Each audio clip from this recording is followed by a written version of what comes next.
తులారాశి కుటుంబ జాతక ఫలాలు 2024 కుటుంబ పరంగా ఈ సంవత్సరం సౌమ్యంగా ఉంటుంది. శుక్రుడు మరియు బుధుడు 2వ ఇంటిలో ఉండటం మరియు 4వ ఇంటికి అధిపతి అయిన శని 5వ ఇంటిలో తన స్వంత రాశిలో ఉండటం వలన సంవత్సర ప్రారంభంలో చాలా అదృష్టంగా ఉంటుంది. 3వ ఇంటిలో సూర్యుడు మరియు కుజుడు ఉండటం వల్ల తోబుట్టువులు గొప్ప విజయాలు సాధించగలరు. అయితే ఫిబ్రవరి మరియు మార్చిలలో అంగారక గ్రహ సంచారం మరియు సూర్యుని సంచారం మీ 4వ ఇంటిని ప్రభావితం చేస్తుంది. కుటుంబ జీవితంలో ఉద్రిక్తత మరియు వివాదాలకు కారణమవుతుంది. కాబట్టి మీరు యుద్ధం చేయాలి. తగాదాలు ఎట్టి పరిస్థితుల్లోనూ నివారించబడాలి. మే నుంచి పరిస్థితి మెరుగుపడుతుంది.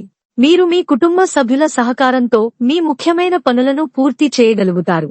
కుటుంబ సభ్యులు కూడా వ్యాపారంలో కలిసి పని చేస్తారు. మీ తోబుట్టువులు మీకు స్ఫూర్తిగా అలాగే మద్దతుగా ఉంటారు. ఇది మీకు ఆనందాన్ని ఇస్తుంది.